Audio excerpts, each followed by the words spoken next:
Você sabia que Jesus chamou uma mulher de cachorrinho e mesmo assim ela conseguiu o milagre que precisava? Essa história incrível está em Mateus 15 e vai revolucionar sua forma de encarar os momentos difíceis da sua vida. Uma mulher que não tinha nenhum direito, nenhum privilégio, nenhuma vantagem, conseguiu o impossível. Como? A resposta vai surpreender você. Antes de começarmos, me conta aí nos comentários de que cidade você está assistindo esse vídeo. E se você ainda não é inscrito no canal, clica no botão vermelho aqui embaixo e ativa o sininho para não perder nenhum ensinamento poderoso como esse. Vamos lá! A narrativa da mulher cananeia representa um dos episódios mais tocantes e desafiadores do ministério de Jesus, registrado com profunda sensibilidade no Evangelho de Mateus.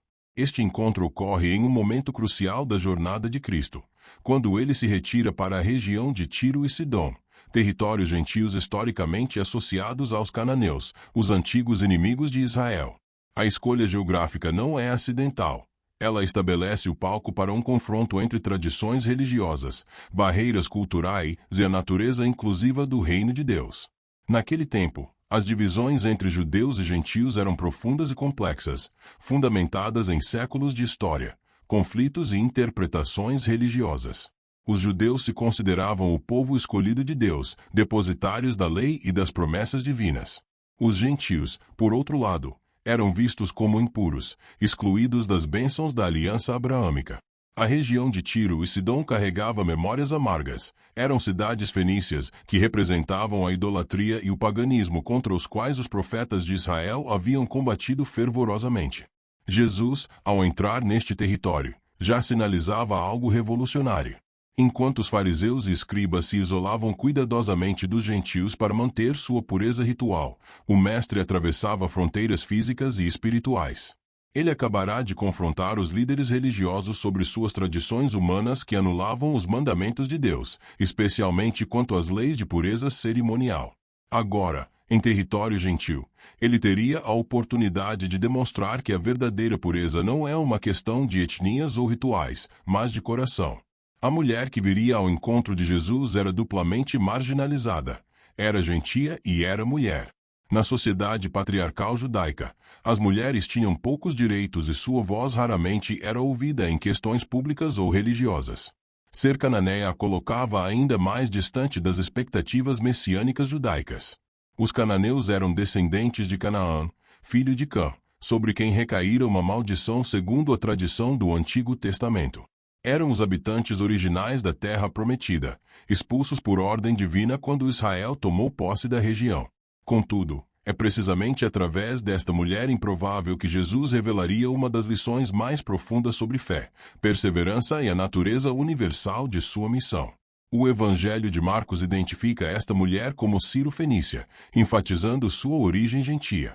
Mateus usa o termo cananeia, uma designação que carregava peso histórico e emocional para seus leitores judeus. Esta escolha vocabular não é casual. Ela destaca o contraste dramático entre o preconceito arraigado e a graça transformadora que está prestes a ser demonstrada. O cenário está montado: uma mãe desesperada, uma criança atormentada, barreiras culturais aparentemente intransponíveis, e um Salvador cuja missão transcendia todas as limitações humanas. Este encontro não seria apenas sobre o milagre de cura. Seria uma revelação sobre quem tem acesso à graça de Deus e o que realmente significa ter fé genuína.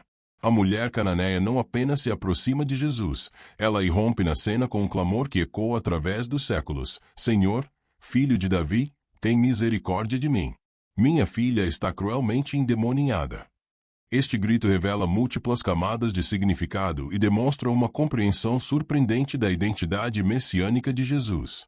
Ao chamá-lo de filho de Davi, ela usa um título explicitamente messiânico, reconhecendo sua autoridade e seu papel como o ungido prometido de Israel. O que torna este reconhecimento ainda mais extraordinário é que ele vem de uma gentia. Como ela soube sobre Jesus? Como chegou a compreender que ele era o Messias prometido às Escrituras judaicas? As notícias sobre os milagres de Jesus certamente haviam atravessado fronteiras. Relatos de cegos recuperando a visão, paralíticos andando, leprosos sendo purificados e até mortos ressuscitando teriam circulado pelas regiões vizinhas. Mas para esta mulher, não eram apenas histórias fascinantes. Eram sementes de esperança plantadas em seu coração dilacerado. O tormento de sua filha a impulsionava. O texto descreve a menina como cruelmente endemoniada, uma expressão que transmite sofrimento intenso e prolongado. Na compreensão daquela época, a possessão demoníaca era uma realidade terrível que destruía vidas e famílias. A aflição não atingia apenas a criança, atingia profundamente o coração da mãe que testemunhava, impotente, o sofrimento de sua filha. Quantas noites ela passou em vigília? Quantos recursos ela esgotou buscando ajuda? Quantas portas foram fechadas em sua face? A maternidade tem o poder de quebrar barreiras que o orgulho e o medo mantêm erguidas. Esta mulher não se deixou intimidar pelas convenções sociais que ditavam que ela não deveria abordar um rabino judeu. Não se deteve pela consciência de sua origem gentílica ou pela probabilidade de rejeição. O amor por sua filha era mais forte que o medo da humilhação. A necessidade desesperada superava o protocolo social. Ela precisava de Jesus e nada a impediria de chegar até ele. Seu clamor também revela humildade genuína. Ela não exige, não barganha, não apresenta credenciais. Simplesmente implora por misericórdia. Reconhece que não tem direitos, não tem méritos, não tem bases para reivindicar a atenção de Jesus. Tudo o que ela pode oferecer é sua necessidade desesperada e sua confiança nascente de que este homem tem poder para transformar sua situação. Tem misericórdia de mim é o grito de quem sabe que depende totalmente da graça do outro. É importante notar que ela clama por misericórdia para si mesma, embora a aflita seja sua filha.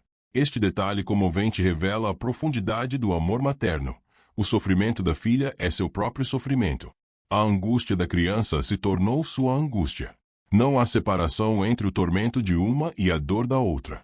Esta identificação com o sofrimento alheio, especialmente dos vulneráveis, é o tipo de compaixão que move o coração de Deus. A mulher cananeia nos ensina que a fé genuína nasce frequentemente no desespero. Quando todos os recursos humanos se esgotam, quando não há mais para onde correr, quando a escuridão parece absoluta, é aí que muitos de nós finalmente nos voltamos completamente para Deus. Não porque Ele seja nossa última opção, mas porque finalmente reconhecemos que Ele deveria ter sido a primeira. O desespero pode ser o fertilizante onde a fé mais pura floresce. A resposta inicial de Jesus à mulher cananeia é perturbadora. Ele, porém, não lhe respondeu palavra. Este silêncio não é indiferença, é pedagogia divina. Jesus não estava ignorando a mulher. Estava criando espaço para que algo mais profundo se revelasse, tanto nela quanto em seus discípulos. O silêncio de Deus, quando o experimentamos, pode ser uma das experiências mais difíceis da jornada de fé. Oramos, clamamos, suplicamos, e os céus parecem de bronze, impermeáveis às nossas palavras. Este silêncio testa a autenticidade de nossa fé. Será que buscamos a Deus apenas por seus benefícios, ou buscamos por quem Ele é? A mulher cananeia poderia ter interpretado o silêncio como rejeição e se retirado, ferida e desiludida. Afinal, ela já enfrentará a barreira cultural ao se aproximar de um mestre judeu. Agora enfrentava a barreira do silêncio. Muitos teriam desistido neste ponto, concluindo que Jesus não estava interessado em seu problema ou que confirmar as expectativas de exclusão. Mas ela persiste. O texto não registra quanto tempo durou este silêncio, mas sabemos que foi suficiente para que os discípulos se incomodassem. A mulher não estava apenas orando silenciosamente. Ela continuava clamando, seguindo Jesus, tornando sua súplica pública. Havia urgência em sua voz, persistência em seus passos. Ela não aceitaria o silêncio como resposta final. Sua fé não era um sentimento passivo, era uma determinação ativa que se recusava a soltar o objeto de sua esperança. Os discípulos, irritados com a situação, se aproximam de Jesus com um pedido revelador: despede-a, porque vem clamando atrás de nós. Esta reação dos discípulos é profundamente instrutiva. Eles veem a mulher como um incômodo, uma interrupção, algo de que precisam se livrar. Não manifestam compaixão por seu sofrimento nem curiosidade sobre sua fé. Sua preocupação é com o desconforto que ela está causando. Querem que Jesus a dispense rapidamente para que possam seguir em paz. Este pedido dos discípulos reflete uma atitude que Jesus precisava confrontar. Eles ainda operavam dentro dos paradigmas tradicionais de inclusão e exclusão.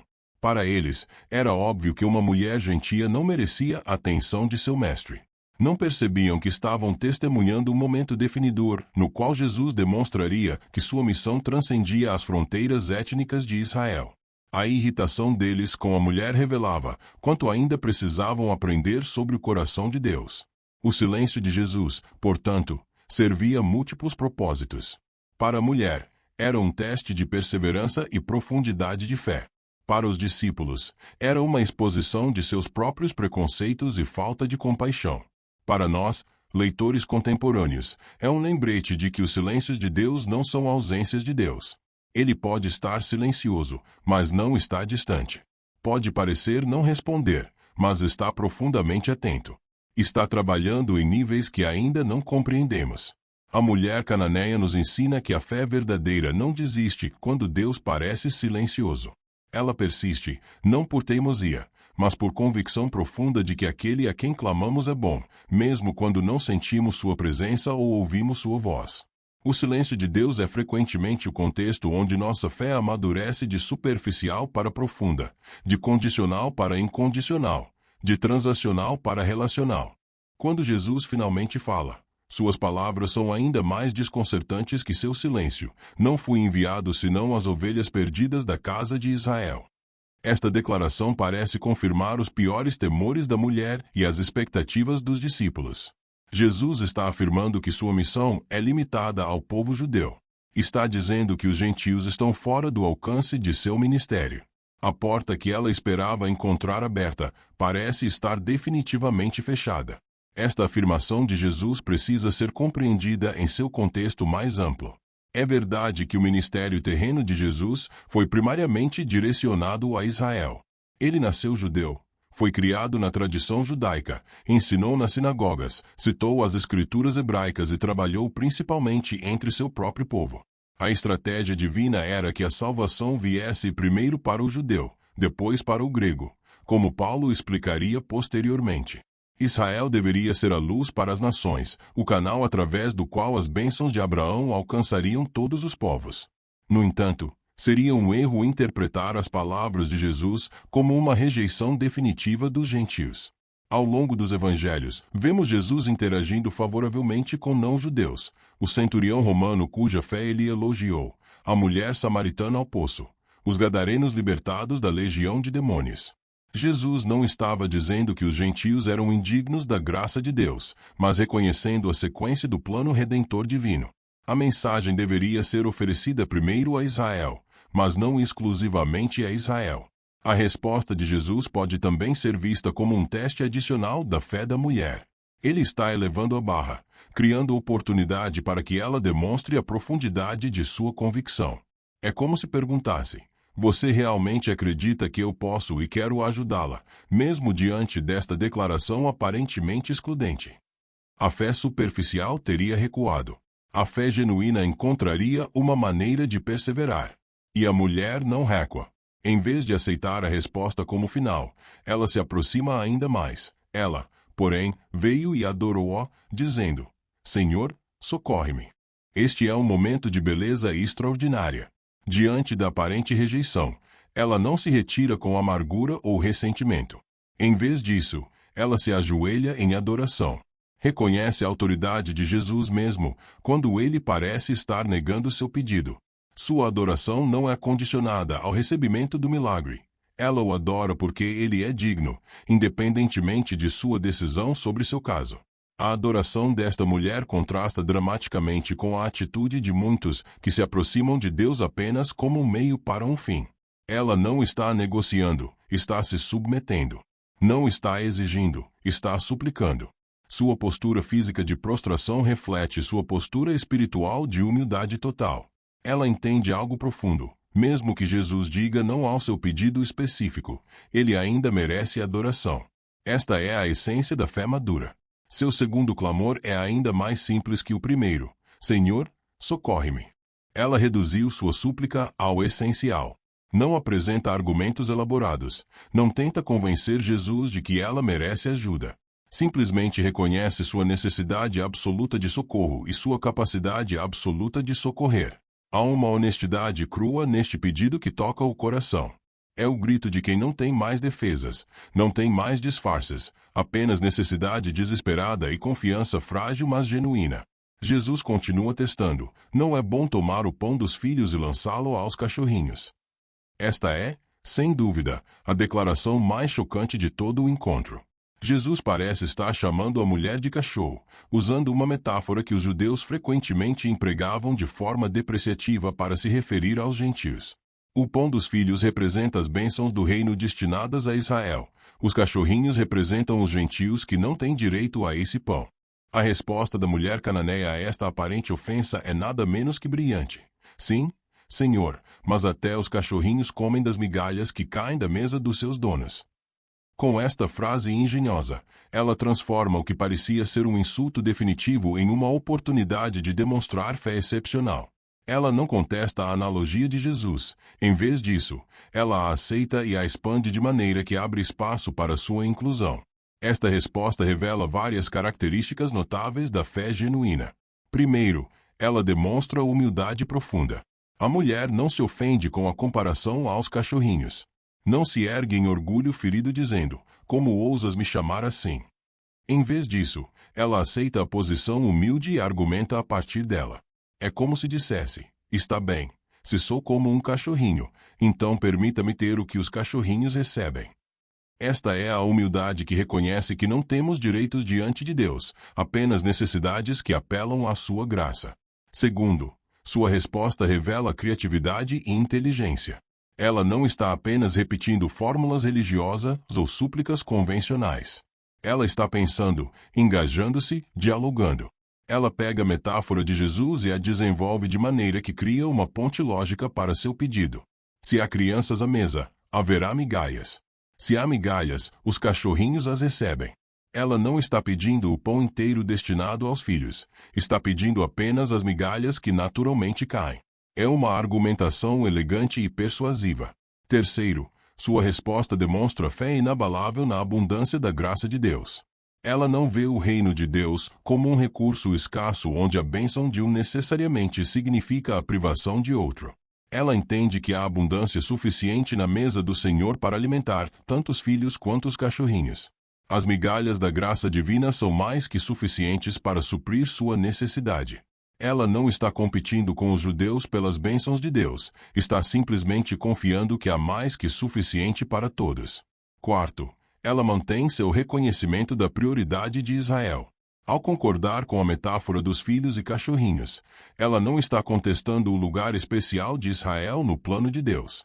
Ela reconhece que os judeus têm prioridade histórica e teológica. Mas isso não significa exclusão total dos gentios. Pode haver uma ordem sem haver exclusão absoluta. Os filhos são servidos primeiro, mas isso não significa que os cachorrinhos nunca comem. Quinto, sua resposta revela perseverança extraordinária. Ela já enfrentou o silêncio de Jesus, a antipatia dos discípulos e declarações aparentemente excludentes do próprio mestre. Muitos teriam desistido muito antes deste ponto. Mas ela continua, não por teimosia obstinada, mas por fé persistente. Ela se recusa a aceitar a aparente recusa como a palavra final. Há algo em seu coração que diz: este homem é bom. Este homem é poderoso. Este homem pode e vai me ajudar, se eu apenas persistir. A mulher cananeia nos ensina que a fé genuína é criativa, humilde e persistente. Ela não desiste diante de obstáculos, mas encontra maneiras de superá-los. Não se ofende facilmente, mas mantém o foco no objetivo. Não exige, mas súplica. Não reivindica méritos, mas apela à misericórdia. Esta é a fé que move o coração de Deus, não porque nos torna merecedores, mas porque revela dependência total dele. É fascinante observar que, enquanto os líderes religiosos de Israel constantemente questionavam Jesus, exigiam sinais, testavam sua ortodoxia e o criticavam, esta mulher gentílica simplesmente confia. Enquanto aqueles que deveriam reconhecê-lo o rejeitavam, esta estrangeira o adorava. Enquanto os filhos da casa frequentemente resistiam ao mestre, este cachorrinho esperava ansiosamente por qualquer migalha de sua graça. O contraste é intencional e poderoso. A resposta de Jesus à mulher cananeia é uma das declarações mais encorajadoras em todos os evangelhos. Ó mulher, grande é a tua fé. Faça-se contigo como tu desejas. Com estas palavras, Jesus reconhece e elogia a qualidade excepcional da fé desta mulher.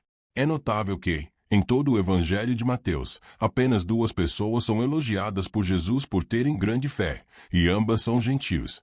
Esta mulher cananeia e o centurião romano cujo servo Jesus curou. O elogio de Jesus não é casual ou superficial. Quando ele diz grande é a tua fé, está reconhecendo algo profundo e genuíno. Ele viu através de todas as camadas de sua persistência e humildade para o coração do assunto. Esta mulher realmente acreditava. Não era fé em fé, uma confiança vaga e sem objeto. Era fé nele, em seu caráter, seu poder, sua bondade, sua disposição de ajudar mesmo aqueles que a sociedade considerava indignos. A grandeza de sua fé não estava em sua força de vontade ou em sua capacidade de persuasão. Estava em sua disposição de confiar em Jesus completamente, mesmo quando todas as circunstâncias sugeriam que ela deveria desistir. Ela teve fé quando Jesus permaneceu silencioso. Teve fé quando ele declarou que foi enviado apenas a Israel. Teve fé mesmo quando ele usou a metáfora aparentemente ofensiva dos cachorrinhos. Em cada etapa, quando a porta parecia fechar, sua fé encontrou uma janela. A ordem de Jesus, faça-se contigo como tu desejas, é notável por várias razões. Primeiro, ela entrega a solução do problema diretamente ao desejo da mulher. Não é eu vou curar sua filha da maneira que acho melhor, mas aconteça exatamente como você quer. Jesus está orando não apenas sua fé, mas também suas especificidades. Ele respeita o que ela pediu e atende precisamente. Segundo, a formulação sugere que a própria fé da mulher se tornou o canal através do qual o milagre fluiria. Não que a fé tenha poder mágico em si mesma, mas que ela cria abertura para o poder de Deus operar. O texto continua, e desde aquela hora sua filha ficou sã. O milagre é instantâneo e completo. Não há processo gradual de recuperação, não há tratamento prolongado. No momento em que Jesus fala, a menina, que não está presente, mas em casa, possivelmente a vários quilômetros de distância, é completamente libertada. O demônio que a atormentava é expulso. O sofrimento que a afligia termina.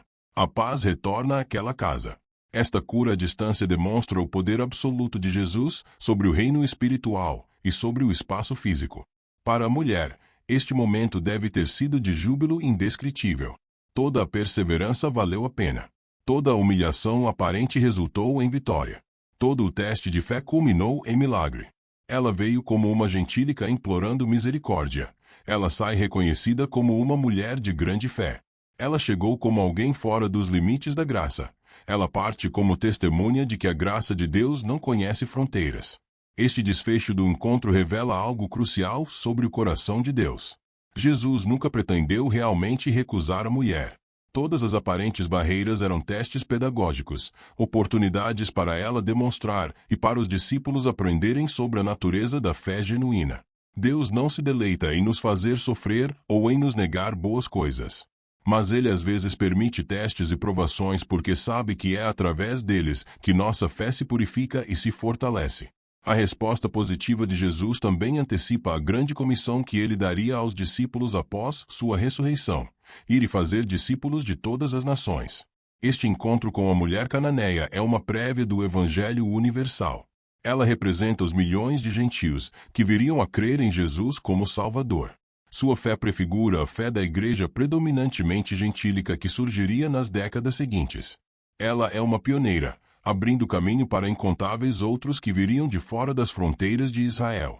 A história da mulher cananeia é rica em lições sobre a natureza da fé genuína e como ela opera para ultrapassar barreiras aparentemente intransponíveis. A primeira lição crucial é que a fé genuína não é deterida por barreiras culturais ou sociais. Esta mulher enfrentou múltiplas camadas de exclusão. Era gentílica em uma cultura judaica. Era mulher em uma sociedade patriarcal. Era cananeia, descendente de povos historicamente hostis a Israel. Cada uma destas características poderia ter sido razão suficiente para ela não se aproximar de Jesus.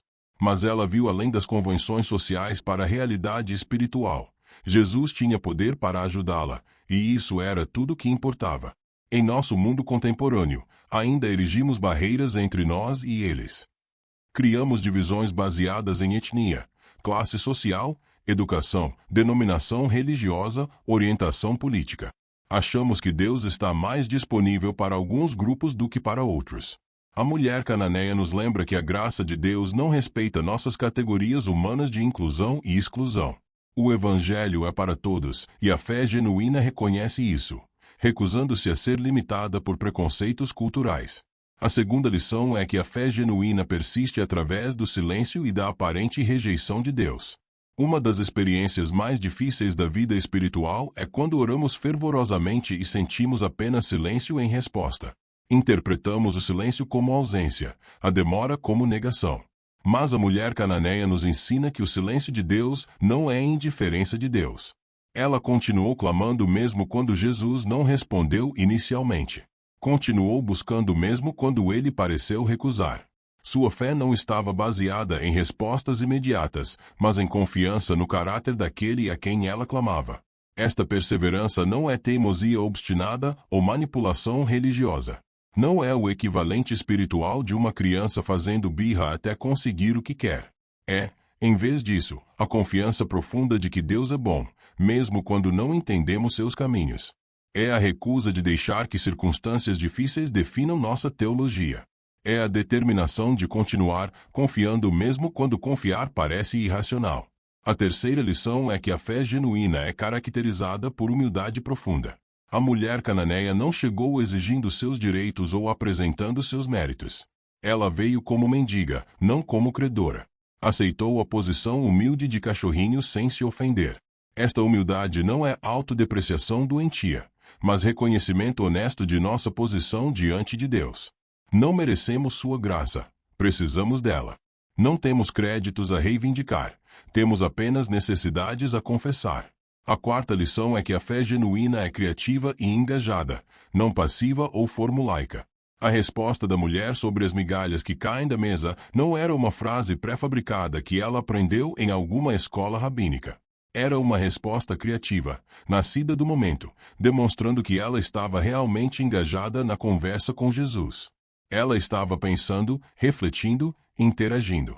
Sua fé não era um conjunto de crenças mortas, mas um relacionamento vivo. Isto nos desafia sobre como nos aproximamos de Deus.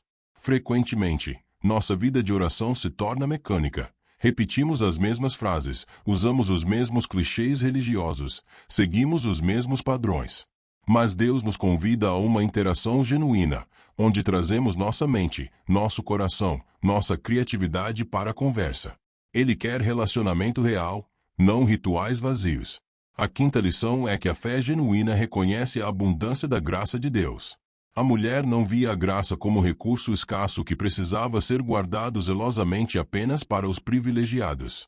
Ela entendia que há mais que suficiente na mesa de Deus para todos. Mesmo as migalhas da graça divina são abundantes. Esta percepção contrasta com a mentalidade de escassez que frequentemente domina comunidades religiosas, a ideia de que se outros recebem bênçãos, há menos disponível para nós. A sexta lição é que a fé genuína não se ofende facilmente. Esta mulher tinha muitos motivos para se sentir ofendida, pelo silêncio de Jesus, pela impaciência dos discípulos, pelas declarações aparentemente excludentes do Mestre. Mas ela não permitiu que a ofensa desviasse seu foco. Ela manteve os olhos no objetivo, conseguir ajuda para sua filha. Quantas vezes perdemos bênçãos porque nos ofendemos facilmente? Quantas vezes nossa sensibilidade ferida nos impede de perseverar em buscar a Deus? A sétima lição é que a fé genuína confia na bondade de Deus mesmo, quando não compreende seus métodos. A mulher não entendia por que Jesus estava testando-a tão rigorosamente. Não compreendia a pedagogia divina em jogo. Mas continuou confiando. Isto é essencial. Nossa fé deve ser baseada no caráter de Deus, não em nossa compreensão de suas estratégias. Haverá muitas vezes em que não entenderemos o que Deus está fazendo. Nesses momentos, devemos confiar naquele que Ele é, não no que conseguimos compreender. A história da mulher cananeia transcende seu contexto histórico para oferecer orientação profundamente relevante para cristãos contemporâneos que enfrentam desafios diversos em um mundo complexo e frequentemente hostil à fé. Em primeiro lugar, esta narrativa nos desafia sobre nossos próprios preconceitos e barreiras que erigimos entre nós e eles. Assim como os discípulos viam a mulher cananeia como um incômodo indigno da atenção de Jesus, frequentemente categorizamos pessoas como mais ou menos merecedoras da graça de Deus baseando-nos em critérios superficiais: sua aparência, origem étnica, histórico-moral, posição social ou afiliação religiosa. A igreja contemporânea está constantemente em risco de repetir o erro dos discípulos. Criamos círculos internos de aceitabilidade e mantemos à distância aqueles que consideramos diferentes demais, problemáticos demais, pecadores demais. Esquecemos que o Evangelho é precisamente para aqueles que estão longe, para os marginalizados, para os que a sociedade religiosa considera indignos.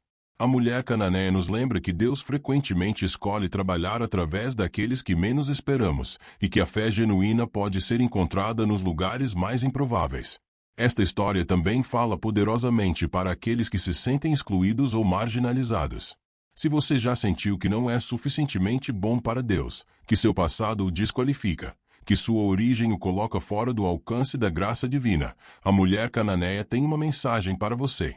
A graça de Deus não conhece fronteiras.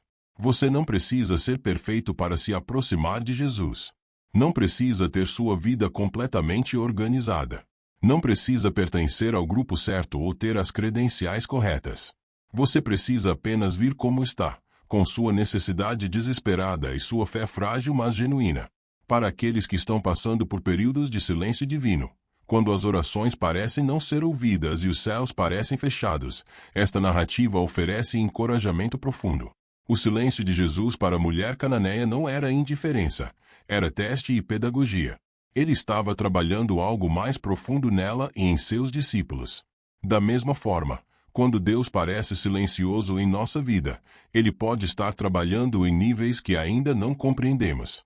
Pode estar purificando nossa fé, removendo dependências de resultados imediatos, ensinando-nos a confiar nele por quem Ele é, não apenas pelo que Ele faz. A perseverança da mulher cananeia também nos ensina sobre a natureza da oração persistente. Jesus contou parábolas sobre a importância de persistir em oração. A viúva insistente diante do juiz injusto, o amigo que bate à porta à meia-noite. Estas histórias, juntamente com o exemplo da mulher cananeia, nos ensinam que Deus não se ofende com nossa persistência. Na verdade, Ele a valoriza porque ela demonstra que realmente acreditamos que Ele pode fazer diferença. A oração persistente não muda a mente de Deus relutante. Ela alinha nosso coração com sua vontade e nos prepara para receber o que Ele deseja dar. Para pais que lutam com filhos em dificuldade, seja doença física, transtornos mentais, vícios, rebeldia ou sofrimento espiritual, a mulher cananeia é um exemplo comovente. Seu amor por sua filha a levou a atravessar todas as barreiras sociais e culturais. Ela não desistiu mesmo quando as circunstâncias pareciam desesperadoras. Este tipo de amor perseverante reflete o coração de Deus por seus filhos. E nos lembra que nunca devemos desistir de orar por aqueles que amamos, não importa quão impossível a situação pareça. A humildade da mulher cananeia também tem aplicação crítica em nossa era de orgulho e autopromoção. Vivemos em uma cultura que nos ensina a exigir nossos direitos, afirmar nosso valor, nunca nos rebaixar. Mas diante de Deus, a postura apropriada não é de exigência, mas de súplica. Não de reivindicação de direitos, mas de apelo à misericórdia. Isto não significa que não tenhamos dignidade ou valor. Temos, imensamente, porque somos criados à imagem de Deus. Mas significa que reconhecemos que não merecemos a graça que recebemos. Ela é puro presente. Para comunidades cristãs que lutam com questões de inclusão e exclusão, esta narrativa oferece orientação clara. Jesus não estava dizendo que alguns grupos humanos são intrinsecamente mais valiosos que outros. Estava reconhecendo uma sequência histórica no plano redentor de Deus. Mas o resultado final do encontro demonstra que a graça divina não está limitada a um grupo étnico, cultural ou social. A igreja deve ser o lugar onde todas as barreiras humanas são transcendidas, onde não há judeu nem grego, escravo nem livre, homem nem mulher, porque todos somos um em Cristo. A criatividade da fé da mulher também nos desafia. Ela não estava presa a fórmulas religiosas ou abordagens convencionais. Ela pensou, refletiu, engajou-se criativamente com Jesus. Isto nos lembra que Deus nos deu mentes para usar, não apenas emoções para sentir. A fé intelectualmente engajada não é inimiga da fé devota, ela é sua companheira. Deus nos convida a amá-lo com toda nossa mente, assim como com todo o nosso coração, alma e força. Esta história também nos ensina sobre a pedagogia divina, como Deus ensina. Jesus poderia simplesmente ter curado a filha da mulher imediatamente. Mas ele usou a situação para ensinar lições profundas sobre fé, preconceito, perseverança e graça. Da mesma forma, muitas de nossas experiências difíceis são contextos educacionais, onde Deus está nos ensinando verdades que não poderíamos aprender de outra maneira. As provações não são punições, são aulas. As dificuldades não são evidências de sua ausência, são oportunidades para seu trabalho mais profundo em nós. Finalmente, esta narrativa nos lembra da natureza fundamentalmente relacional da fé. Não é sobre aderir a um conjunto de doutrinas corretas ou seguir uma lista de regras religiosas. É sobre relacionamento com uma pessoa, Jesus Cristo. A mulher cananeia não estava interessada em teologia abstrata. Ela queria conexão real com aquele que tinha poder para transformar sua situação. E Jesus respondeu não com um tratado teológico, mas com relacionamento pessoal e intervenção poderosa. Este é o Evangelho, Deus entrando em relacionamento conosco, não porque merecemos, mas porque Ele é bom. A fé da mulher cananeia nos convida a examinar nossa própria fé. Ela é genuína ou superficial? É persistente ou facilmente desencorajada? É humilde ou presunçosa? É criativa ou formulaica? É aberta ou limitada por preconceitos? É focada em relacionamento ou apenas em resultados? Estas questões nos desafiam a ir mais fundo, a permitir que Deus purifique e fortaleça a nossa fé através das provações que permitimos enfrentar. Esta mulher anônima, cujo nome não conhecemos mas cuja fé é celebrada através dos séculos, deixou um legado poderoso. Ela nos ensinou que nenhuma barreira é alta demais para a fé transpor, nenhum silêncio é longo demais para a perseverança suportar, nenhuma humilhação é profunda demais para a humildade aceitar. Nenhuma necessidade é grande demais para a graça de Deus suprir. Ela demonstrou que a fé genuína ultrapassa fronteiras e preconceitos, alcançando o coração de Deus e recebendo o milagre que apenas Ele pode dar. Que sua história continue inspirando gerações de cristãos a buscar a Deus com fé genuína, a perseverar através das dificuldades, a humilhar-se diante da grandeza divina, e a confiar que a graça de Deus é abundante o suficiente para todos que vêm a Ele com corações sinceros e necessidades genuínas. A mesa do Senhor é grande, e há migalhas, não, há festas completas, para todos que têm fome e sede de Deus. A mulher cananeia nos ensinou a maior lição sobre fé. Não desista quando Deus parece silencioso. Se essa mensagem impactou você, deixa nos comentários de que cidade você está assistindo este vídeo e compartilha esse vídeo com alguém que precisa ouvir isso hoje. Inscreva-se no canal e ative o sininho. Nunca se esqueça, você não precisa ser perfeito para se aproximar de Deus. Não precisa ter tudo resolvido. Você só precisa vir como está, com sua necessidade e sua fé, mesmo que seja pequena como uma semente de mostarda. A graça de Deus é maior que todas as suas barreiras, maior que seu passado, maior que seus erros. Ela ultrapassa fronteiras e derruba preconceitos. E ela está disponível para você, agora mesmo. Creia nisso.